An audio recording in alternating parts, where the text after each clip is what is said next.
जय हरी विठ्ठल, जय विठू माऊली. श्रोत्यांनो, आपणे सर्वांचे हार्दिक स्वागत आहे.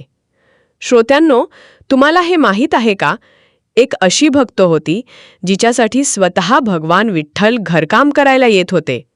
होय, पाणी उचलणे, झाडू मारणे, कपडे धुणे, अगदी दळण दळणं सुद्धा, हे सगळं काम स्वतः विठ्ठल करत होते. आणि ती परम भाग्यवान भक्त कोण होती माहीत आहे का? तिचं नाव होतं संत जनाबाई. श्रोत्यांनो, जनाबाईंचं आयुष्य खूप साधं आणि कष्टाने भरलेलं होतं. पण त्यांच्या मनात होती निखळ भक्ती, अपार प्रेम आणि विठ्ठलावर अढळ विश्वास. त्या प्रत्येक काम करताना विठ्ठलाचं नाव घेत असत आणि त्यांच्या या निरागस भक्तीने प्रसन्न होऊन स्वतः पांडुरंग त्यांच्या घरी येऊन त्यांना मदत करत होते. विचार करा श्रोत्यांनो, ज्या देवाला आपण मंदिरात जाऊन पाहतो, तोच देव एका साध्या भक्तीसाठी तिच्या घरात येऊन चक्कीवर दळण दळतो.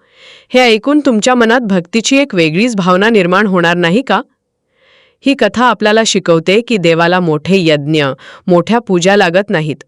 लागते ती फक्त खरी भावना आणि शुद्ध मनाची भक्ती. म्हणून श्रोत्यांनो, ही अद्भुत कथा शेवटपर्यंत नक्की ऐका, कारण यातून तुम्हाला समजेल की खरी भक्ती काय असते आणि देव आपल्या भक्तांसाठी किती काही करू शकतो. आणि जर तुम्हाला माझा हा प्रयत्न आवडला तर व्हिडिओला एक लाईक जरूर करा. आणि जर तुम्ही विठ्ठलाचे खरे भक्त असाल तर चॅनलला सबस्क्राईब करून कमेंटमध्ये जय हरी विठ्ठल लिहायला विसरू नका आणि भक्तिमय प्रवासाचा भाग जरूर बना. चला तर मग, मन शांत करून आणि श्रद्धेने भरून आजच्या या पवित्र कथेला सुरुवात. तर श्रोते हो, आपण वळूया आपल्या कथेला. महाराष्ट्राच्या या पावनभूमीला संतांची एक खूप मोठी आणि महान परंपरा लाभली आहे. गोदावरी नदीच्या अत्यंत नयनरम्य तीरावर वसलेले गंगाखेड नावाचे एक छोटेसे पण अतिशय सुंदर आणि निसर्गरम्य गाव होते. या गावात दामा आणि त्याची पत्नी करुण नावाचे एक दाम्पत्य राहत होते. हे दाम्पत्य अत्यंत गरीब होते. त्यांच्या घरात 18 विश्वे दारिद्र्य होते. रोज मजुरी करावी तेव्हा कुठे संध्याकाळी त्यांच्या घरात चूल पेटायची. पण जरी त्यांच्याकडे भौतिक संपत्ती नसली तरी त्यांच्या हृदयात विठ्ठलाच्या भक्तीची अफाट आणि कधीही न संपणारी संपत्ती होती. हे दोघे पती-पत्नी अत्यंत सात्विक, दयाळू आणि परमेश्वरावर अढळ श्रद्धा असणारे होते. अनेक वर्षांच्या प्रतीक्षेनंतर आणि विठ्ठलाच्या आराधनेनंतर या दामा आणि करुण यांच्या पोटी एका अतिशय सुंदर आणि तेजपुंज कन्येचा जन्म झाला. ती मुलगी जन्माला आल्यावर संपूर्ण घर जणू एका दैवी प्रकाशाने उजळून निघाले होते.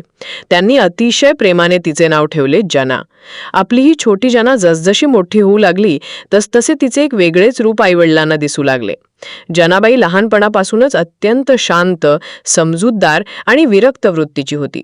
गावातील इतर लहान मुले जेव्हा धुळीत खेळण्यात मग्न असायची, गोंधळ घालायची, तेव्हा ही छोटी जना मात्र एका कोपऱ्यात डोळे मिटून ध्यानस्थ बसून आपल्या बोबड्या बोलांनी विठ्ठल विठ्ठल चा जप करत असायची. तिला ना कसल्या खेळण्याची आवड होती ना चांगल्या कपड्यांची. घरात खायला पुरेसे अन्न नसले तरी तिने कधी अन्नासाठी हट्ट केला नाही. तिला जर कसला ध्यास असेल तर तो फक्त एकाच गोष्टीचा, आणि तो म्हणजे पंढरीचा पांडुरंग. दामा आणि करुण हे दोघेही पक्के वारकरी होते. ते दरवर्षी न चुकता आषाढी आणि कार्तिकी एकादशीला पंढरपूरची वारी करत असत. ऊन असो, पाऊस असो वा थंडी, त्यांची वारी कधीच चुकत नसे. एकदा आषाढी एकादशीची वेळ जवळ आली. संपूर्ण गंगाखेड गावात उत्साहाचे वातावरण होते. गावातून वारकऱ्यांची मोठी दिंडी पंढरपूरच्या दिशेने निघणार होती. टाळ मृदंगाचा गजर सुरू झाला होता. वारकऱ्यांच्या गळ्यातील तुळशीच्या माळा, हातात घेतलेल्या भगव्या पताका आणि मुखातून चाललेला ज्ञानोबा तुकारामचा अखंड जयघोष यामुळे संपूर्ण आसमंत दुमदुमून गेला होता. या भक्तिमय वातावरणात छोट्या जनालाही राहवले नाही. तिने आपल्या वडिलांचा हात पकडला आणि हट्ट धरला की बाबा, मलाही या दिंडीत जायचे आहे, मलाही पंढरपूरला यायचे आहे. तुम्ही नेहमी त्या सावळ्या विठ्ठलाच्या गोष्टी सांगता, तो विठ्ठल मला प्रत्यक्ष पाहायचा आहे. त्याच्या सावल्या आणि गोजिरा रूपाचे मला दर्शन घ्यायचे आहे. मलाही तुमच्यासोबत पंढरीला घेऊन चला ना बाबा. तिचे ते निरागस बोल ऐकून दामाचे हृदय गहिवरून आले. सुरुवातीला दामाने तिला समजावण्याचा प्रयत्न केला. अगं पोरी, पंढरपूरचा रस्ता खूप लांबचा आहे. वाटेत ऊन, पाऊस, दगडधोंडे आहेत. तुझे हे छोटेसे पाय थकून जातील. तू कशी चालणार एवढी दूर? पण जनाबाईने ऐकले नाही. तिची विठ्ठलाला भेटण्याची ओढ एवढी तीव्र होती की शेवटी दामाला आपल्या लाडक्या लेकीचा हट्ट पुरवण्याचे ठरवावेच लागले. त्यांनी जनाला सोबत घेतले आणि ते वारकऱ्यांच्या दिंडीत सामील होऊन पंढरपूरच्या दिशेने चालू लागले. तो पायी प्रवास अजिबात सोपा नव्हता. कित्येक कोस चालत जायचे होते. कडक ऊन अंगाची लाही लाही करत होते, तर कधी अचानक येणारा पाऊस पूर्ण भिजवून टाकत होता. पायात साधे वाहनही नव्हते. पण नवल म्हणजे जनाचे छोटे पाय अजिबात थकत नव्हते. तिच्या चेहऱ्यावर कोणताही थकवा नव्हता. होती ती फक्त एक असीम शांतता आणि आनंद. चालताना तिच्या मुखातून विठ्ठलाचे नाव एक सेकंदही थांबत नव्हते. जणू काही तो विठ्ठलच तिला बोट धरून चालवत होता. अखेर अनेक दिवसांच्या खडतर प्रवासानंतर ती भाग्यवान सकाळ उजाडली, जेव्हा ते पंढरपूरच्या वेशीवर पोहोचले. दुरूनच विठ्ठल मंदिराचा तो सोनेरी सुवर्ण कळस जनाला दिसला. तो कळस पाहताच जनाच्या अंगात जणू वीज संचारली. ती भान हरपून आनंदाने नाचू लागली. तिच्या डोळ्यातून आनंदाश्रूंच्या धारा वाहू लागल्या. आला माझा विठू आला, माझी पंढरी आली, असे म्हणत ती वेड्यासारखी धावू लागली. पवित्र चंद्रभागेच्या तीरावर आल्यावर जनाने नदीच्या संथ वाहणाऱ्या पात्रात आपले पाऊल ठेवले. त्या चंद्रभागेच्या पवित्र आणि थंड पाण्याचा स्पर्श होताच तिला असे वाटले जणू साक्षात विठ्ठलानेच तिला आपल्या कुशीत घेतले आहे, तिला प्रेमाने मिठी मारली आहे. चंद्रभागेत पवित्र स्नान करून कपडे बदलून ते सर्वजण अत्यंत भावपूर्ण अंतःकरणाने विठ्ठलाच्या दर्शनासाठी महाद्वाराकडे गेले. मंदिरात भक्तांची अलोट गर्दी होती. नामाचा गजर चालू होता. धक्काबुक्की सहन करत दामा, करुंड आणि छोटी जना गाभाऱ्यात पोहोचले. आणि तिथे पोहोचताच जनाच्या आयुष्यातील तो अविस्मरणीय क्षण आला. गाभाऱ्यात एका विटेवर समचरण उभा असलेला, काळ्या पाषाणाचा पण करोडो सूर्यांचे तेज असलेला तो सावळा परब्रह्म जनाला दिसला. डोक्यावर सुंदर मुकुट, गळ्यात वैजयंती माळ आणि तुळशीचे हार, कमरेला पितांबर, कानात मकर कुंडले आणि कमरेवर हात ठेवून भक्तांसाठी युगानुयुगे उभा असलेला तो राजस सुकुमार पांडुरंग पाहून जनाबाईचे भानच हरपले. ती जणू मूर्तिमंत तिथंच खिळून राहिली. तिची पापणीही लवेना. ती एकटक त्या सावळ्या मूर्तीकडे पाहत राहिली आणि तिच्या डोळ्यांतून घळाघळा अश्रू वाहू लागले. हे अश्रू दुःखाचे नव्हते, तर अनेक जन्मांच्या ताटातुटीनंतर आपल्या खऱ्या पित्याला भेटल्याच्या आनंदाचे होते. त्याच क्षणी त्या गाभाऱ्यात उभ्या असलेल्या त्या छोट्याशा मुलीने एक प्रचंड मोठा निर्णय घेतला. तिने मनोमन ठरवले की आता हेच माझे सर्वस्व आहे. हा विठ्ठलच माझा खरा पिता आहे, हीच माझी माता आहे आणि हाच माझा सखा सोयरा आहे. आता या चरणांना सोडून मला कुठेही जायचे नाही. दर्शन घेऊन दामा आणि करुंड बाहेर आले. त्यांची वारी पूर्ण झाली होती. आता त्यांना पुन्हा आपल्या संसाराकडे, आपल्या गावी गंगाखेडला परतायचे होते.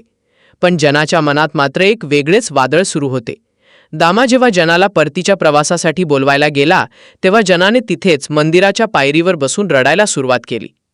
जना रडत रडत आपल्या आईवडिलांना म्हणाली, आई, बाबा, मला माफ करा, पण मला आता तुमच्यासोबत आपल्या गावी परतायचे नाही. माझा खरा बाप तिथे त्या आतल्या गाभाऱ्यात उभा आहे. तो माझी वाट पाहत आहे. मला या पवित्र पंढरीतच राहायचे आहे. मला आता माझ्या या विठुरायाच्या चरणांची जन्मभर सेवा करायची आहे. तुम्ही मला इथेच सोडून जा. दामा आणि करुंडा यांना हा अतिशय मोठा आणि अनपेक्षित धक्का होता. आपली पोटची लेक, एवढी लहानगी पोर आपल्याला सोडून या अनोळखी शहरात कशी राहील? ते तिला अनेक प्रकारे समजावू लागले. अगं पोरी, देव सर्वांचा आहे. तो आपल्या गंगाखेडला पण येईल. तू आमच्यासोबत चल. इथे तुला कोण सांभाळेल? तू काय खाशील? पण जना आपल्या निर्णयावर ठाम होती. दगडावरची रेघ जशी पुसता येत नाही, तसा तिचा निश्चय अढळ होता. तिचे अश्रू थांबत नव्हते आणि ती फक्त विठ्ठल विठ्ठल असा धावा करत होती. शेवटी दामाला कळून चुकले की आता ही मुलगी आपल्या संसाराची राहिली नाही, ती आता देवाची झाली आहे. पण तिला असे उघड्यावर कसे सोडायचे? दामाने विचार केला. पंढरपूरमध्ये दामा शेट्टी नावाचे एक अत्यंत थोर आणि प्रसिद्ध विठ्ठल भक्त राहत होते. त्यांचा व्यवसाय शिंप्याचा होता. त्यांचा मुलगा म्हणजेच साक्षात विठ्ठलाचा परमसखा महान संत नामदेव महाराज. दामाने जनाला सोबत घेतले आणि तो थेट संत नामदेवांच्या घरी पोहोचला. दामाने दामा शेट्टी आणि नामदेव महाराजांच्या पायावर डोके ठेवले आणि रडत रडत आपली व्यथा मांडली. महाराज, मी एक अत्यंत गरीब मजूर आहे. ही माझी लेक जना. हिला विठ्ठलाचे असे वेड लागले आहे की ती आता पंढरपूर सोडून यायला तयारच नाहीये. आम्ही खूप गरीब आहोत. आमच्या घरी तिला धड 2 वेळचे अन्नही देता येत नाही. तुम्ही संतांचे घर आहात, तुम्ही दयाळू आहात. माझी तुम्हाला हात जोडून विनंती आहे की तुम्ही हिला तुमच्या घरात आश्रय द्या. ही तुमच्या घरात कोणतीही अडचण करणार नाही. ही तुमची दासी म्हणून राहील. घरची, गोठ्यातील, अंगणातील सर्व कामे करील. पण तिला इथून हाकलून देऊ नका. तिला या पंढरीत राहू द्या. दामाचे अश्रू थांबत नव्हते. संत नामदेव महाराज हे स्वतः अत्यंत दयाळू आणि साक्षात्कारी संत होते. त्यांनी दामाचे दुःख पाहिले आणि त्या छोट्या जनाच्या डोळ्यांतील ती अफाट आणि शुद्ध भक्तीही त्यांनी ओळखली. नामदेवांनी पुढे होऊन जनाला अत्यंत प्रेमाने जवळ घेतले. तिच्या डोक्यावरून मायेचा हात फिरवत नामदेव महाराज दामाला म्हणाले, दामा, तू काळजी करू नकोस. आजपासून ही जना माझी दासी नाही, तर माझी लहान बहीण आहे. ही या घरची कोणी नोकर नाही, तर आजपासून ही आमच्या कुटुंबाचा एक अविभाज्य भाग आहे. विठ्ठलानेच तिला माझ्याकडे पाठवले आहे. हे ऐकून दामा आणि करुंड यांना थोडा दिलासा मिळाला. त्यांनी जड आणि दुःखी अंतःकरणाने आपल्या काळजाच्या तुकड्याला तिथेच संत नामदेवांच्या चरणी सोडून दिले आणि ते रडत रडत आपल्या गावी परतले. आता इथून पुढे जनाबाईचे एक नवीन आयुष्य सुरू झाले. ती संत नामदेवांच्या कुटुंबात राहू लागली. पंढरपूरचे लोक आता तिला तिच्या पूर्वीच्या नावाने नव्हे, तर नामयाची दासी जनी या नावाने ओळखू लागले. श्रोते हो, संत नामदेवांचे घर म्हणजे जणू पृथ्वीवरचे वैकुंठच होते. तिथे 24 तास भक्तीचे वातावरण असायचे. सतत टाळ मृदुंगाचा गजर, संतांची ये-जा, कीर्तन, भजन आणि हरिपाठ चालत असे. जनाबाईला तर आयुष्यात हेच हवे होते. तिला राहायला घराच्या पाठीमागे परसबागेत एक छोटीशी आणि साधी झोपडी देण्यात आली होती. तिचा दिनक्रम अतिशय कठीण आणि कष्टप्रद असायचा. ती पहाटे कोंबडा आरवण्यापूर्वी अंधारातच उठत असे. उठल्या उठल्या ती सर्व घर झाडून काढायची. मोठे अंगण आणि रस्ता झाडणे, त्यानंतर पाणी शिंपडून अंगणात सुबक असा सडा रांगोळी घालणे, गोठ्यातील गाई म्हशींचे शेण काढणे, गोठा स्वच्छ करणे, सर्वांची उष्टी खरकटी भांडी घासणे, कपडे धुण्यासाठी चंद्रभागेवर जाणे, अशी सर्व प्रकारची अंगमेहनतीची कामे ती दिवसभर न थकता करत असे. पण श्रोते हो, इथेच तिचे खरे वेगळेपण होते. सर्वसामान्य माणूस एवढे कष्ट करून थकून जाईल, चिडचिड करेल, पण जनाबाईचे तसे नव्हते. ती हे सर्व काम एक ओझे म्हणून नाही, तर देवाची सेवा म्हणून करत असे. ती कोणतेही काम करताना तिचे ओठ कधीच शांत नसत. तिच्या मुखात सतत विठ्ठल विठ्ठल, रामकृष्ण हरीचा गजर चालू असायचा. हातातील झाडूचा प्रत्येक फटकाऱ्यासोबत विठ्ठल, भांडी घासताना प्रत्येक घासासोबत विठ्ठल आणि कपडे धुताना प्रत्येक आपटीसोबत विठ्ठल. तिने आपल्या प्रत्येक श्वासात, प्रत्येक कर्मात त्या सावळ्या विठ्ठलाला सामावून घेतले होते. जनाबाईला नामदेव महाराजांबद्दल प्रचंड आदर आणि भक्ती होती. ती नामदेवांना आपला साक्षात गुरु आणि तारणहार मानत असे. नामदेव महाराज जेव्हा जेवायला बसायचे, तेव्हा त्यांचे उष्टे अन्न जे पानात उरायचे, ते खाण्यात जनाबाईला जो ब्रह्मानंद मिळत असे, तो जगातील कोणत्याही पंचपक्वान्नात नव्हता. तिला वाटायचे की नामदेव हे देवाचे सखे आहेत, त्यामुळे त्यांच्या उष्ट्या अन्नात साक्षात विठ्ठलाचा प्रसाद दडलेला आहे. दिवसभर काबाड कष्ट करून रात्री सर्व कामे संपल्यावर ती आपल्या त्या छोट्याशा झोपडीत जायची. तिथे जमिनीवर एका फाटक्या गोधडीवर ती झोपायची. झोपताना ती छताकडे बघून विठ्ठलाशी अशा काही गप्पा मारायची, जणू काही विठ्ठल तिथेच तिच्या समोर उभा आहे. ती एकटीच निरागसपणे म्हणायची, अरे विठ्ठुराया, आज तू काय खाल्ले रे? आज कीर्तनात नामदेवरायांनी किती छान अभंग गायला. तू ऐकलास ना रे सावळ्या? अरे, तू तिथे मंदिरात दिवस रात्र उभ्या उभ्या थकत नाहीस का रे? तुझे ते मऊ आणि सुकुमार पाय दुखत नसतील का? कधीतरी माझ्या या झोपडीत येऊन थोडा वेळ विश्रांती घेत जाणार रे बाबा. ही तुझी दासी तुझे पाय दाबेल. असे वेड्यासारखे आणि अत्यंत प्रेमाचे संवाद ती एकटीच करत असे. तिची ही अशी निर्मळ, निरागस आणि कोणतीही अपेक्षा नसलेली भक्ती पाहून तिकडे वैकुंठात साक्षात भगवान विष्णू म्हणजेच आपला पंढरीचा पांडुरंग अस्वस्थ होऊ लागला. देवाला इतर काही गुरळ पडत नाही, पण देवाला भक्ताच्या खऱ्या प्रेमाचा आणि निस्वार्थ भक्तीचा खूप लळा असतो. जिथे शुद्ध भाव असतो, तिथे देव कोणत्याही रूपात धावून जातोच. आणि मग तो सुवर्ण क्षण आला. एक दिवस कडाक्याच्या थंडीचे दिवस होते. पहाटेची वेळ होती. आकाशात अजूनही काळोख दाटलेला होता. आज नामदेवरायांच्या घरी एक मोठा उत्सव होता. अनेक संतांची पंगत बसणार होती, त्यामुळे घरात खूप सारे दळण दळायचे होते. जनाबाई नेहमीप्रमाणे पहाटे उठली. थंडीने कुडकुडत तिने झोपडीच्या एका कोपऱ्यात ठेवलेले ते भक्कम आणि जड जाते ओढून मध्यभागी आणले. आज जनाबाईला खूप थकवा आला होता. काल दिवसभर काम केल्यामुळे शरीर साथ देत नव्हते. हातांमध्ये जोर उरला नव्हता आणि डोळ्यांवर झोप पेंगुळली होती. पण काम तर करणे भाग होते. तिने देवाला मनोमन नमस्कार केला, जात्याची खूण हातात पकडली आणि ती जड जाते गोल फिरवू लागली. तोंडातून नेहमीप्रमाणे विठ्ठल विठ्ठल असा जप सुरू होता. अचानक एका क्षणी तिच्या त्या अंधाऱ्या झोपडीत एक अत्यंत दिव्य तेजस्वी प्रकाश पसरला. जणू हजारो सूर्य एकदम उगवले आहेत असा तो प्रकाश होता, पण त्यात उबदार शांतता होती. झोपडीत कस्तुरीचा आणि चंदनाचा एक अतिशय मधुर सुगंध दरवळू लागला. जनाबाईने दचकून आपले डोळे उघडले आणि वर पाहिले, आणि समोरचे दृश्य पाहून तिच्या श्वासाची गतीच थांबली.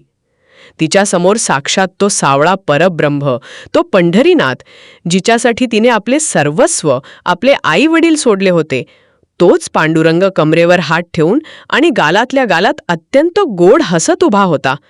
त्याच्या अंगावरील दागिन्यांच्या तेजाने झोपडी उजळून गेली होती. जनाबाईच्या डोळ्यांवर तिचा क्षणभर विश्वासच बसेना. ही स्वप्न तर नाही ना? ती झटकन जात्यावरून उठली आणि थेट विठ्ठलाच्या पायावर कोसळली. तिने देवाचे पाय घट्ट पकडले आणि ती ढसाढसा रडू लागली. देवा, तू माझ्यासारख्या एका गरीब क्षुद्र दासीच्या फाटक्या झोपडीत आलास? देवा, हे खरे आहे की मला भ्रम झालाय? ती हुंदके देत विचारत होती. विठ्ठलाने अत्यंत प्रेमाने खाली वाकून तिला आपल्या हाताने उठवले. तिच्या पाठीवरून आणि डोक्यावरून मायेचा हात फिरवत देव अगदी मृदू आवाजात म्हणाला, जने, अगं वेडे, तू माझ्यासाठी रात्रंदिवस झुरतेस. तुझ्या प्रत्येक श्वासात, तुझ्या घामाच्या प्रत्येक थेंबात माझे नाव आहे. मग मी कसा नाही येणार? तुझ्या या निर्मळ प्रेमाने आणि हाकेने मला पंढरीच्या मंदिरातून इतवर खेचून आणले आहे. विठ्ठल पुढे म्हणाला, अगं जने, तू आज खूप थकलेली दिसतेस. तुझे डोळे पाणावलेले आहेत. चल, तू आता बाजूला सरक. तू खूप कष्ट केलेस. आज तुझे हे दळण मी दळतो. असे म्हणून त्रिभुवनाचा मालक, ज्याच्या एका इशाऱ्यावर हे संपूर्ण जग आणि ब्रह्मांड चालते, तो साक्षात विठ्ठल, तो राजस सुकुमार खाली जमिनीवर त्या जात्याजवळ जाऊन बसला. जनाबाई हे दृश्य पाहून अवाक झाली. ती घाबरून देवाला अडवू लागली. नको नको रे देवा, तू हे काय करतोयस? तू जगाचा बाप आहेस. तुझे हे सुकुमार आणि मऊ हात ते या जात्याच्या कठीण लाकडाने सोलून निघतील, लाल होतील, तुला वेदना होतील. तू खाली बैस, विश्रांती घे. मी करते माझे काम. पण देव भक्ताच्या प्रेमापुढे नेहमीच हरतो. देव ऐकेल तो कसला. विठ्ठलाने जात्याची ती खूण आपल्या हातात पकडली आणि जोराने जाते फिरवत दळण दळू लागला. एकीकडून जनाबाई धान्याची मूठ जात्यात टाकत होती आणि देव जाते फिरवत होता.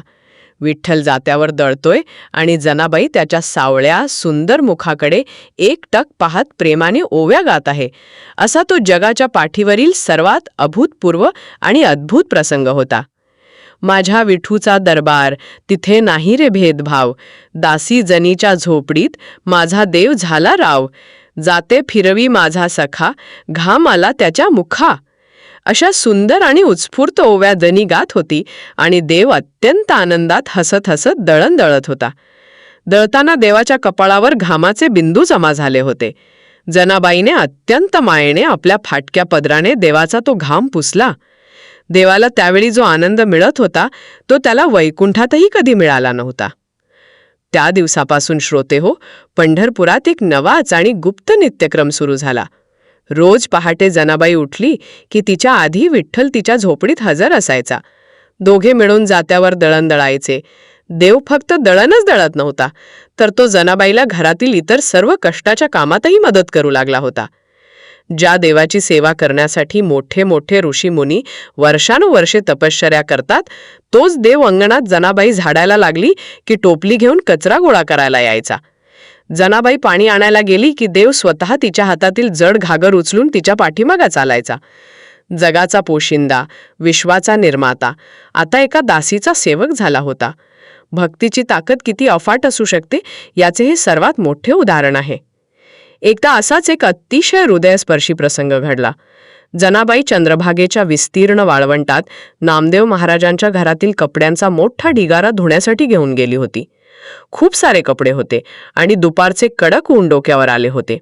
जनाबाई घामाने डबडबून गेली होती आणि ती दगडावर कपडे आपटत धुत होती. तेवढ्यात तिथे पांढरा पंचा नेसलेला एक सावळा तरुण आला. तो दुसरा तिसरा कोणी नसून आपला विठ्ठलच होता. तो थेट जनाबाईजवळ गेला आणि म्हणाला, जने, अगं किती आहे कपडे, तू एकटी किती धुणं धुणार? दे इकडे, तू बाजूला बस, मी धुतो तुला. असे म्हणून विठ्ठलाने तिच्या हातातील कपडे आपल्या हातात घेतले आणि तो स्वतः नदीच्या पाण्यात उभा राहून दगडावर कपडे आपटू लागला. जनाबाई तिथेच वाळवंटात बसून डोळे विस्फारून देवाला पाहतच राहिली. तिने विचारले, देवा, तू का रे असा वेडा आहेस? तू तर राजाधिराज आहेस, सोन्याच्या सिंहासनावर बसणारा तू, मग माझ्यासारख्या एका दासीचे हे उष्टे मळके कपडे धुताना तुला लाज नाही वाटत? लोक पाहतील तर काय म्हणतील? त्यावर देव कपडे धुणे थांबवून जनाबाईकडे वळला आणि अत्यंत गोड हसून म्हणाला, जने, ज्या भक्ताने माझा नामजप करून स्वतःच्या मनातील सर्व मळ, सर्व अहंकार कायमचा धुवून काढला आहे, त्याचे हे साधे कपडे धुण्यात कसली आली आहे मला लाज? आणि तू सिंहासनाची गोष्ट करतेस? मला वैकुंठातील कोणत्याही सोन्याच्या सिंहासनापेक्षा तुझ्या भक्तीच्या या सावलीत आणि तुझ्या सहवासात 1000 पटीने जास्त सुख मिळते.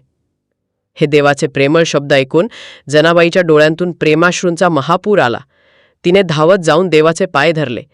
जगातील कोणत्याही संपत्तीपेक्षा, कोणत्याही मुक्तीपेक्षा तिला हे देवाच्या सहवासाचे सुख खूप मोठे वाटत होते. श्रोतेहो, देवाची जनाबाईवरची कृपा फक्त कामात मदत करण्यापुरती मर्यादित नव्हती, तर देव जणू त्यांची आईच झाला होता. अनेकदा काम करून जनाच्या केसांत खूप गुंता व्हायचा. तिचे केस विस्कटलेले असायचे. अशा वेळी तो त्रिभुवनाचा मालक भगवान पांडुरंग स्वतः आपल्या हाताने जनाच्या केसांत तेल घालायचा. तिला स्वतःच्या मांडीवर झोपवून तो अत्यंत मायाने तिच्या केसांचा गुंता काढायचा, तिचे केस विंचरून द्यायचा आणि तिच्या केसांतील उवा लिखा देखील काढायचा. विचार करा श्रोतेहो, जो देव ब्रह्मांडाचा भार पेलतो, तो देव एका दासीच्या केसांतील उवा काढत होता. यापेक्षा भक्तीचा मोठा विजय तो कोणता असू शकतो? जनाबाई अडाणी होती. तिला लिहिता वाचता येत नव्हते. पण देवाच्या सततच्या सहवासामुळे आणि भक्तीच्या रंगात रंगल्यामुळे तिच्या मुखातून उत्स्फूर्तपणे अभंग आणि ओव्या बाहेर पडू लागल्या.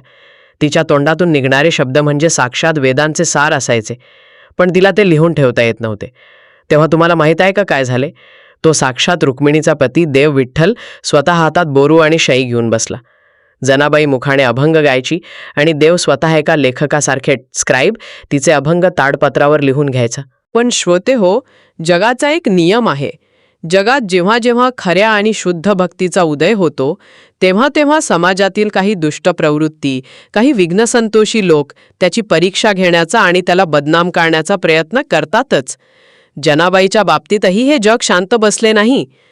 जनाबाई आणि विठ्ठल यांच्यात जे अद्वैत नाते निर्माण झाले होते, विठ्ठल तिला मदत करायला येतो ही कुणकुण हळूहळू काही लोकांना लागू लागली होती. पण काही निंदक आणि अहंकारी लोकांना हे बघवत नव्हते. एका सामान्य अडाणी दासीला देव कसा भेटू शकतो? हे अशक्य आहे. ही नक्कीच काहीतरी ढोंग करत आहे, असा संशय त्यांच्या मनात निर्माण झाला होता. आणि मग एक दिवस या लोकांच्या संशयाला एक निमित्त मिळाले.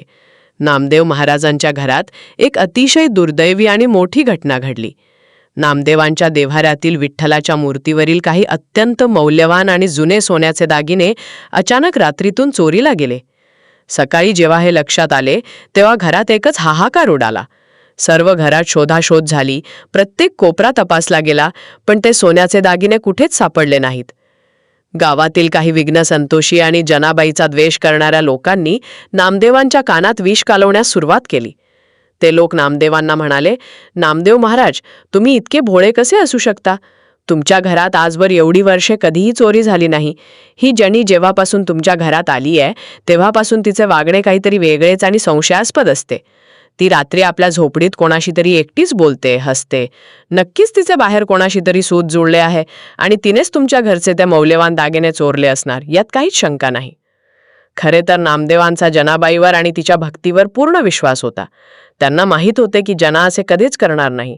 पण गावातील लोकांचा आणि पंचांचा दबाव खूप वाढला होता. शेवटी सर्वांचे समाधान करण्यासाठी सर्वांनी मिळून जनाबाईच्या त्या लहानशा झोपडीची झडती घेण्याचे ठरवले. सर्व गावकरी, पंच आणि नामदेव महाराज स्वतः जनाबाईच्या झोपडीत शिरले. जनाबाई घाबरून एका कोपऱ्यात उभी होती. झोपडीत काहीच नव्हते, फक्त एक जुनी पेटी आणि एक फाटकी गोधडी होती. एका गावकऱ्याने ती फाटकी गोधडी झटकली आणि सर्वांना एक मोठा धक्का बसला. त्या फाटक्या गोधडीच्या खाली ते नामदेवांच्या घरातून हरवलेले सोन्याचे दागिने लखलखत होते. ते दागिने पाहताच सर्व गावकरी संतापाने लाल झाले आणि जनाबाईला अदवा तदवा शिव्या देऊ लागले. पहा पहा या भोंदू आणि लबाडदासीला. वरून भक्तीचा, साध्वीचा आवडते आणि रात्री लोकांच्या घरात चोऱ्या करते. हिने संतांच्या घराला कलंक लावला आहे. जनाबाईला तर काहीच समजत नव्हते. तिच्या पायाखालची जमीनच सरकली होती. ती रडत रडत सर्वांचे पाय धरून सांगत होती, नाही हो दादांनो, नाही महाराज, मी नाही घेतले हे दागिने. मला काय करायचे आहेत हे सोन्याचे तुकडे? माझ्यासाठी माझा विठ्ठलच माझे सोने आहे. माझ्या विठ्ठलाची शपथ, मी ही चोरी केली नाही. माझ्यावर विश्वास ठेवा. पण तिचे अश्रू आणि तिची विनवणी कोणीही ऐकण्याच्या मनस्थितीत नव्हते. जनाबाईला जाड साखळदंडात बांधण्यात आले. तिचे केस विस्कटले होते.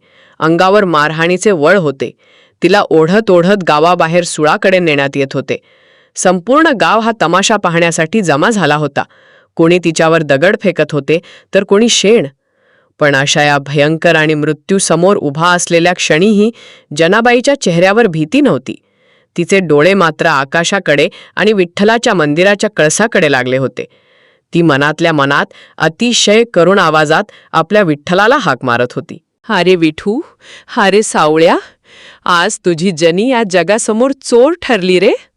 या जगाने मला चोर ठरवले तरी मला त्याचे काहीच दुःख नाही, पण तू तरी माझ्या अंतःकरणाला ओळखतोस ना? तुला तर सत्य माहीत आहे ना? मग तू आज का गप्पा आहेस? कुठे लपून बसला आहेस? अरे, जेव्हा मी जात्यावर दळत होते तेव्हा धावत आलास, आणि आज जेव्हा माझा जीव जात आहे तेव्हा तू पाठ फिरवलीस. ये रे माझ्या धावण्याला, धावून ये रे बाबा." तिचा तो करुण टाहो, ती आर्त हाक थेट आकाशाला आणि वैकुंठाला भिडत होती. जनाबाईला त्या भयंकर टोकदार सुळाजवळ आणले गेले. सुळावर चढवण्याची सर्व तयारी सुरू झाली. सर्व लोक श्वास रोखून पाहत होते. काहींच्या डोळ्यांत भीती होती तर काहींच्या डोळ्यांत क्रूर समाधान. वधस्तंभावर जनाबाईने आपले डोळे शांतपणे मिटले, हात जोडले आणि पूर्ण ताकदीने आकाशाकडे पाहत पुंडलीक वरदे हरी विठ्ठल अशी मोठी गर्जना केली. आणि श्रोते हो, त्याच क्षणी एक असा अद्भुत आणि अकल्पनीय चमत्कार झाला, ज्याने संपूर्ण पंढरपूर हादरून गेले. ज्या निर्जीव लाकडी सुळावर जनाबाईंना चढवले जाणार होते, तो सूळ अचानक एका टवटवीत आणि सुगंधित तुळशीच्या वृंदावनात रूपांतरित झाला. तो चमत्कार पाहून पंच आणि नामदेव महाराज अवाक झाले. नामदेवांच्या डोळ्यांतून पश्चातापाचे अश्रू वाहू लागले. त्यांनी धावत जाऊन जनाबाईंच्या पायावर लोण घेत क्षमा मागितली. "जने, मला माफ कर. तू चोर नाहीस, तर तू साक्षात विठ्ठलाची लाडकी लेक आहेस." प्रत्यक्षात ती देवाचीच एक लीला होती. जनाबाईंची भक्ती जगाला सिद्ध करण्यासाठी स्वतः विठ्ठलानेच ते दागिने झोपडीत ठेवले होते. या प्रसंगानंतर जनीची कीर्ती संपूर्ण महाराष्ट्रात पसरली. पण एवढी मोठी संत होऊनही त्यांच्यात अहंकाराचा लवलेशही नव्हता. त्या आजही स्वतःला नामयाची दासी म्हणवून घेत घरची सर्व कामे पूर्वीसारखीच श्रद्धेने करत होत्या. त्याच दरम्यान भक्तीची पराकाष्ठा करणारा अजून एक प्रसंग घडला. एकदा कडाक्याच्या थंडीत जनाबाईंनी नदीकाठी आपल्या हाताने थापलेल्या गोवऱ्या वाळत घातल्या होत्या. तिथेच गावातील एका दुसऱ्या स्त्रीनेही आपल्या गोवऱ्या ठेवल्या होत्या. संध्याकाळी त्या स्त्रीने जनाबाईंशी मुद्दाम भांडण उकरून काढले आणि सर्व गोवऱ्या आपल्याच असल्याचा दावा केला. प्रकरण पंचांकडे गेले. दोन्ही बाजूंच्या गोवऱ्या दिसायला सारख्याच होत्या, त्यामुळे न्याय कसा करायचा हा मोठा पेच निर्माण झाला. तेव्हा जनाबाई शांतपणे पुढे आल्या आणि म्हणाल्या, "पंचांनो, तुम्ही काळजी करू नका. फक्त प्रत्येक गोवरी उचलून आपल्या कानाला लावू नये का? ज्या गोवरीतून विठ्ठल विठ्ठल असा आवाज येईल ती माझी समजा." सुरुवातीला सर्वांना हे वेडेपण वाटले, पण जेव्हा पंचांनी पहिली गोवरी कानाला लावली तेव्हा त्यांचे डोळे विस्फारले. त्या निर्जीव गोवरीतून टाळ मृदुंगाच्या तालावर विठ्ठल नामाचा गजर स्पष्ट ऐकू येत होता. ज्या ज्या गोवरीला जनीच्या हाताचा स्पर्श झाला होता त्या प्रत्येक गोवरीतून पांडुरंग बोलत होता. हे पाहून त्या भांडखोर स्त्रीनेही जनाबाईंचे पाय धरले. जनाबाईंच्या भक्तीने निर्जीव शेणालाही सजीव केले होते. त्यांनी रचलेल्या अभंगांत वेदांचे सार होते. डोईचा पदर आला खांद्यावरी असे निर्भय अभंग गात त्या विठ्ठलमय झाल्या. शेवटी चंद्रभागेच्या वाळवंटात विठ्ठलाचे नाव घेत त्या या जगाचा निरोप घेऊन देवाच्या चरणी विलीन झाल्या. जनाबाईंची ही कथा आपल्याला शिकवते की देवाला मिळवण्यासाठी श्रीमंती किंवा मोठेपणाची गरज नसते. गरज असते ती फक्त निर्मळ मनाची आणि निस्वार्थ प्रेमाची. तुमची भक्ती जर सच्ची असेल तर तो विठ्ठल तुमचे दळण दळायलाही धावून येईल. चला तर मग श्रोते हो, आज आपणही त्या महान संत जनाबाईचे स्मरण करूया. आपल्या मनातील सर्व अहंकार, सर्व राग द्वेष बाजूला ठेवून त्या सावळ्या दयाळू विठ्ठलाच्या चरणी लीन होऊया. सर्वांनी मिळून एकदा मोठ्या प्रेमाने आणि भक्तिभावाने जयघोष करूया.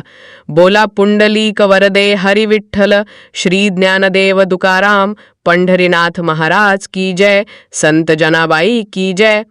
श्रोते हो, तुम्हाला संत जनाबाई आणि विठ्ठलाची ही अत्यंत अद्भुत, रसाळ आणि भावपूर्ण कथा कशी वाटली हे मला नक्की सांगा. जर या कथेने खरोखरच तुमच्या हृदयाला स्पर्श केला असेल, तुमच्या डोळ्यांत पाणी आणले असेल आणि तुमच्या मनात विठ्ठल भक्ती जागृत केली असेल, तर या व्हिडिओला आत्ताच नक्की लाईक करा. तुमचा एक लाईक मला अशीच नवनवीन माहिती आणण्यासाठी खूप प्रोत्साहन देतो. तुमच्या भावना आणि जय हरी विठ्ठल असा जयघोष खाली कमेंट बॉक्समध्ये लिहायला विसरू नका. मी तुमच्या प्रत्येक कमेंटची वाट पाहत आहे. ही सुंदर आणि पवित्र कथा तुमच्या सर्व व्हॉट्सॲप ग्रुप्सवर मित्र आणि परिवारासोबत जास्तीत जास्त शेअर करा, जेणेकरून त्यांनाही या घरबसल्या भक्तिरसाचा आनंद घेता येईल आणि संतांचे विचार त्यांच्यापर्यंत पोहोचतील.